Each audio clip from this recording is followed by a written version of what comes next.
Hello student.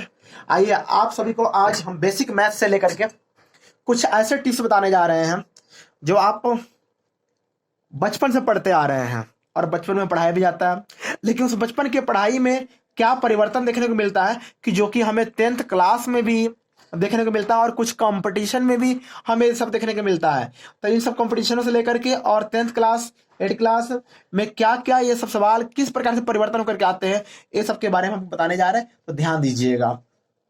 आपने पढ़ा होगा डिवाइड। अब डिवाइड का मैंने एक पार्ट इसी में पढ़ाने जा रहा हूं जिसका नाम है चेक डिवाइड। तो चेक डिवाइड नॉर्मली पढ़े होंगे, लेकिन आगे देखिए कहां कहां पर आता है ये मैं आपको बताऊंगा। जैसे मान लीजिए आपका हम चेक डिवाइड की बात कर रहे हैं। यहाँ पे हमने यहाँ पर हेडिंग दे दिया चेक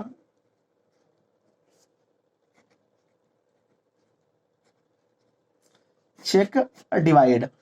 कोई भी सपोर्ट डेट एक सम ले लेते हैं। मानिए यहाँ पर 6 हो गया और फिर यहाँ पर हो गया मानिए 3 8 2, छोटा ही लेते हैं।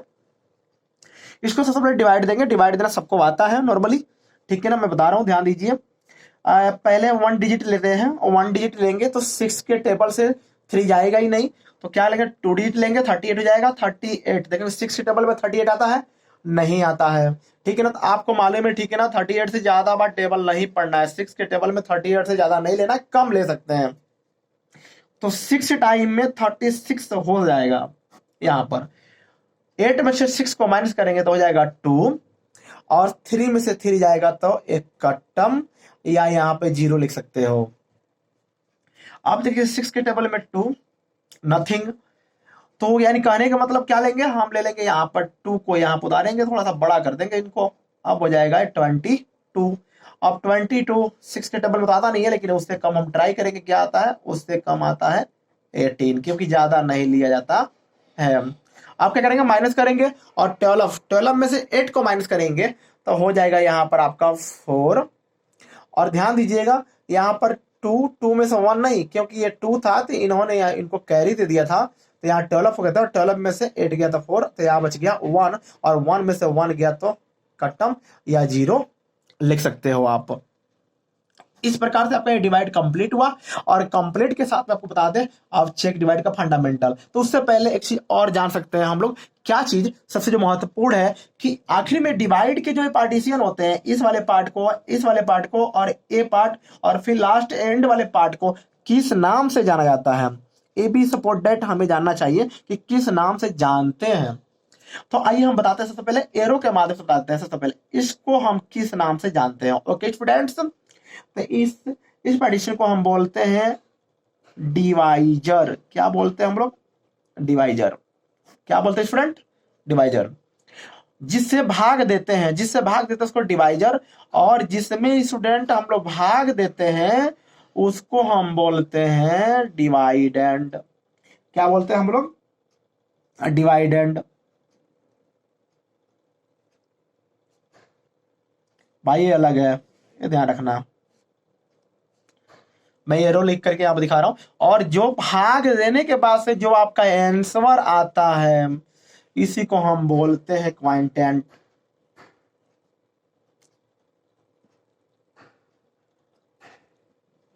ध्यान रखिएगा। उसके बाद से जो लास्ट में बच जाता है, ठीक है ना, जिसमें भाग देना संभव नहीं है बिना डिसमिल लिए हुए, तो जो बच जाता है इसी को हम बोलते हैं, इस पार्टीशन को रिमाइंडर। क्या बोलते हैं, रिमाइंडर। इसी को बच्चों, ठीक है ना, हिंदी में आपको मैं हिंट दे रहा हूं, ठीक है ना। अब क्या क्या होता है, इसी को हम बोलते हैं भाजक। क्या बोलते हैं, भाजक। और इसको बोलते हैं भाज्य। क्या बोलते हैं, भाज्य। और इसको बोलते हैं हम, सॉरी थोड़ा ये भाग लिख रहा हूं, भागफल। क्या होता है यह आपका, भागफल। और ये हो जाता है शेषफल। शेषफल के मतलब बचा हुआ, ठीक है। तो हिंदी मीडियम भी थोड़ा सा हिंट दे रहा हूं। अब क्या होता है, अब जाहिर सी बात है कैसे चेक करें कि डिवाइड सही है कि गलत है, ये भी तो जानना बहुत जरूरी है ना। तो आइए मैं वही बताता हूं आपको कि कैसे मालूम करें कि ये आपका डिवाइड सही है कि गलत है। इसका फंडामेंटल हम क्लियर करते हैं। तो सबसे पहले इसका चेक करने का एक जो मेथड होता है, मैं आपको इस मैथोलॉजी के अकॉर्डिंग से आपको ये बता दे रहा हूं। सबसे पहले हम लिखेंगे डिवाइडेंड। डिवाइडेंड डिवाइडेड का मतलब कि जो ये पार्टीशन, इसको हम फिर बराबर दे देंगे। उसके बाद लिखेंगे हम डिवाइजर, फिर मल्टीप्लाई, फिर आपका हो जाएगा क्वांटेंट। क्वांटेंट के बारे में लिखेंगे हम 80 है, और फिर यहाँ क्या प्लस, और फिर हम लिख लेंगे रिमाइंडर। रिमाइंडर के मतलब आप यहाँ पर लिखेंगे आर। रिमाइंडर के मतलब यहाँ पर अभी बताए थे हम, जो शेषफल आपको बताया जाता है, ये आपका हो गया रिमाइंडर। ठीक है,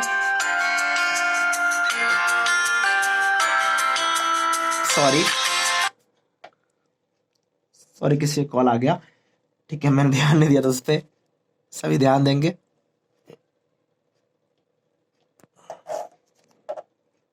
होल्ड, हाँ ध्यान दीजिए। तो क्या हो गया रिमाइंडर।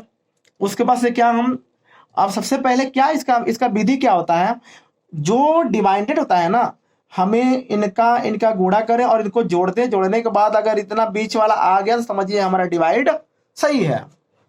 सेम उसी प्रकार से डिवाइडेड, डिवाइडेड कितना है हमारा, डिवाइडेड इसको हमने बोला था, तो हो गया 382 इक्वल टू डिवाइजर कितना है, डिवाइजर हमारा 6 है। मल्टीप्लाई, तो मल्टीप्लाई क्वांटेंट कितना है, क्वांटन 63 है, प्लस रिमाइंडर कितना है 4 है। अब देखिए क्या होता है बच्चों, सबसे पहले हम डिवाइडेड का मतलब होता है क्या चीज, जो बीच वाला है ना, डिवाइजर यानी जिससे हम भाग दे रहे हैं, और क्वांटेंट जिससे हमारा जैसे भागफल आ रहा है, इन दोनों को आपस में गुणा कराते हैं और जो बच जाता है ना उसको जोड़ देते हैं। तो इधर वाला पार्ट को हम ऐसे ही लिख देंगे। ये देखिए, जब इसका हम आपस में मल्टीप्लाई कराएंगे तो यहाँ पर 6 का 3 में करेंगे तो हो जाएगा 18, 18 का 8 कैरी 1, और 6 जा 36, और एक हो जाएगा आपका 7। ठीक है, और क्या करेंगे फिर हम यहाँ पर ऐड कर देंगे हम यहाँ पर 4। एक ही बार सब नहीं कर देंगे, यह मैथ का रूल है कि एक एक साइन को एक नंबर से किया जाता है, एक ही बार पूरा नहीं कर देंगे। अब क्या करेंगे हम ऐड करेंगे, तो ऐड करेंगे तो आप ये हो जाएगा आपका पूरा राइट टू राइट 3 8 2, यानी दोनों तरफ इक्वल आ गया। तो कहने का मतलब क्या है आपका, ये सम सही है, यानी सवाल आपका क्या है, सही है। इसी प्रकार से आपका 10th क्लास में बच्चों आता है, कंपटीशन में भी आता है। ठीक है ना, ये सिंप्लीफिकेशन का रूल एक प्रकार से माना जा सकता है। ठीक है ना, तो एक चेक डिवाइड का मेथड है, हर एक बच्चों को, हर एक स्टूडेंट को आना चाहिए। ठीक है ना, कॉम्पिटिशन करके क्लासों में सब आते रहता है।